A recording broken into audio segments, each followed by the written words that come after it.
Chaos is the environment in which we all thrive. This is Pop Culture Fridays. That's Terence McKenna. I've got a T-Mac episode for you. Terence McKenna giving a speech that's generally titled online. You see it titled as Reject Authority, Trust Yourself. Good advice, I think. Interestingly, though, I found a couple different uploads that I listened to, and one of them omitted something that I think is very important. He's sort of talking about, as you'll hear, how we don't really challenge authority. We just go along with whatever we're told to go along with or what's placed in front of us. We go to a bullshit job. We don't challenge anything. We don't stand up and say bullshit to the things that we know are bullshit. One of the things that he says that I'm going to read for you in just a second is about the perfect situation in society where individuals can make the biggest leap forward towards the most important thing in life that he says is the most important thing in life, direct experience. So I thought it was interesting that they cut this out. Let me read this for you. You think I could have gotten away with this in the Soviet Union? I don't think so.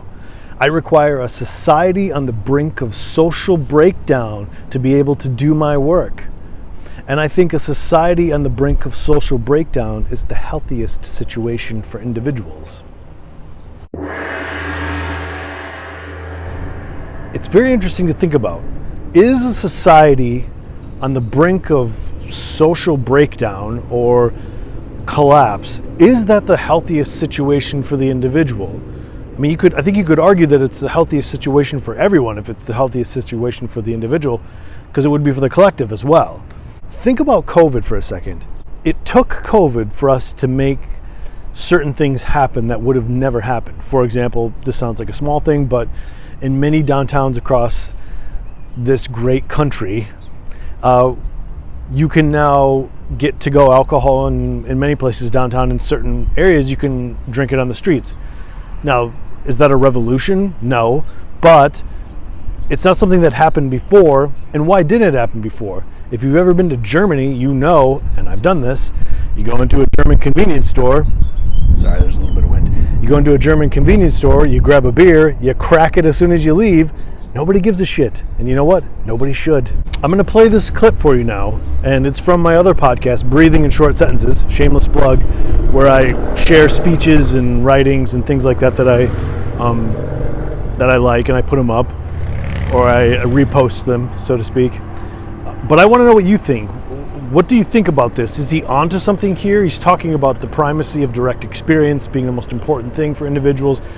A society on the brink of collapse being the healthiest situation for individuals, and just generally about how we don't go for it in life, how we just sort of go to our job, go to whatever we do because we think that's what we're supposed to do, and meanwhile life kind of passes you by. So let me know what you think. Terence McKenna, Reject Authority, Trust Yourself. Citizens don't take psychedelics because it's illegal. Neither do marionettes. Neither do robots. None of these well-behaved and mechanistic reductionist images of humanity take psychedelics because it's misbehaving. Misbehaving is a great sin. In fact, it's enshrined as the first sin. You'll regard that the psychedelic issue was there in Eden, and somebody misbehaved. And then they got tossed out forever and their children's children into the chaos of history. It's interesting to read in Genesis why this was. It was because they will become as we are, says Yahweh. They will become as we are if they eat of the fruit of the tree of knowledge. I suggest to you that this is precisely what we should seek to do. We empower our experience by insisting on our authenticity. It's a wonderful thing to learn to be able to stand up and yell bullshit, because so much is being slung and nobody is talking about the primacy of experience and the dignity of the individual. The dignity of the individual. We went a long way with this in America before we betrayed it. And it wasn't only betrayed by the clowns in Washington. It's also betrayed by anybody who clusters themselves around the feet of some self-proclaimed nabob. Because the fact of the matter is, nobody knows what's going on. Nobody knows. Nobody has the faintest idea. The best guesses are lies. You may be sure of it.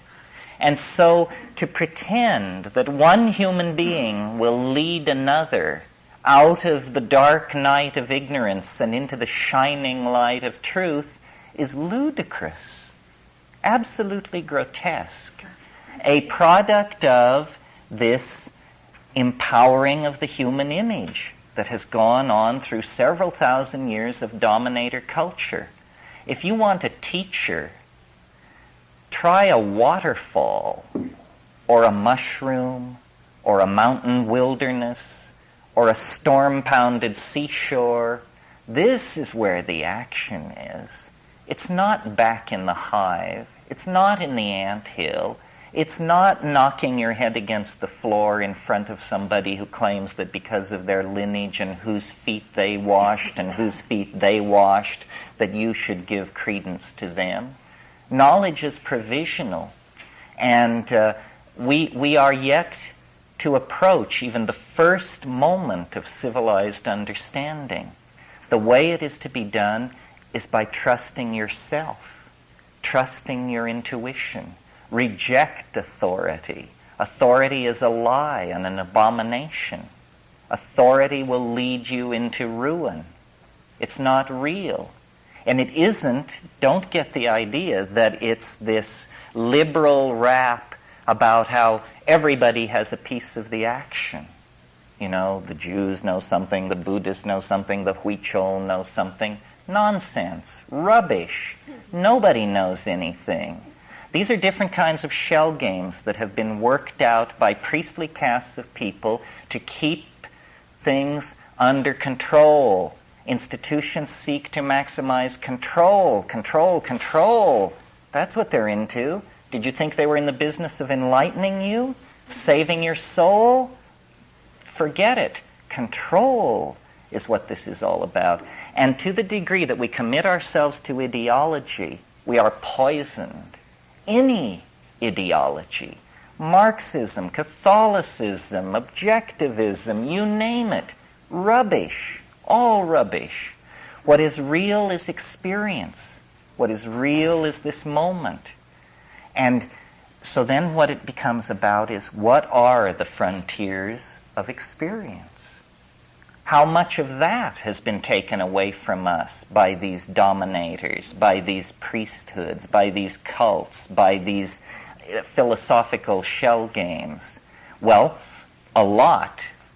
That's the whole story of history. Our growing unease, our growing dis-ease, our malaise is all about the fact that we are kept from the wellspring of experience. We are sexually repressed. You may not feel it, but look back 100 years to a world where pianos wore pants. You know, maybe we've made a little progress on the sexual thing. Maybe not. Maybe more or less than we think. But we are repressed in all of these areas. And we are particularly repressed in the area that relates to the psychedelic experience. Because it is raid to the dominator insect invasion. They can't take it. They can't stand it because it empowers the individual. It dissolves the cheerful model of science. It's just exposed as, you know, a nice story. It enriches the accessible universe tenfold, 100-fold, 1,000-fold. It makes the individual complete within his or her self. And this completion of the individual is extremely destructive to the plan of the dominators, which is that you will be a cog in a machine. You will participate in the life of an organization. Not your life, the life of an organization. You will go to some bullshit job. You will pour the best years of your life and your genius and your hopes into this. You will serve an institution. You will serve. Well, it's a bad idea for free people to go along with this. A much better idea would be to insist on the dignity of human beings, to recognize that the freeing of slaves, the giving of the vote to women, the ending of public whippings, that this program of political enlightenment must also then include hands-off on how people want to relate to changing their minds. We are not interested in being sexually regulated by the state, and we are not interested in being intellectually, spiritually, emotionally manipulated by the state. The state should stand down in this issue. The state is acting as the enforcing arm of the dominator culture, specifically of fundamentalist screwballs who, are horrified by all this, by the notion that people would claim the authenticity of their own minds, that people would stand in the light of nature and reject original sin and the guilt from Eden and, the sins of the fathers and all this rubbish which is handed down. What the archaic revival is going to have to mean, if it has teeth, is a re-empowering of the individual and a consequent lowering of the profile of institutions, especially government. We need to think about these things because we have bought into the idea that we have to serve and behave and be enslaved, else chaos will engulf the world. We need to carry out our analysis of the situation to the point where we can embrace chaos and see that chaos is the environment in which we all thrive. If we continue as we have, then, we're doomed. And the judgment of some higher power on that will be, they didn't even struggle. They went to the boxcars with their suitcases and they didn't even struggle. This is too nightmarish to contemplate. We're talking about the fate of a whole planet. Why are people so polite? Why are they so patient? Why are they so forgiving of gangsterism and betrayal? It's very difficult to understand. I believe it's because the dominator culture is increasingly more and more sophisticated in its perfection of subliminal mechanisms of control. And I don't mean anything grandiose and paranoid. I just mean that through press releases and sound bites and the enforced idiocy of television, the drama of a dying world has been turned into a soap opera for most people. And they don't understand that it's their story and that they will eat it in the final act if somewhere between here and the final act they don't stand up on their hind legs and howl. So this whole effort to bring the psychedelic experience back into prominence is an effort to empower individuals and to get them to see that we are bled of our authenticity by vampirish institutions that will never of their own accord leave us alone. There must be a moment when the machinery and the working of the machinery becomes so odious that people are willing to stride forward and throw sand on the track and force a reevaluation of the situation. And it's not done through organizing. It's not done through vanguard parties or cadres of intellectual elites. It's done through just walking away from all of that. claiming your identity, claiming your vision, your being, your intuition, and then acting from that without regret, cleanly, without regret.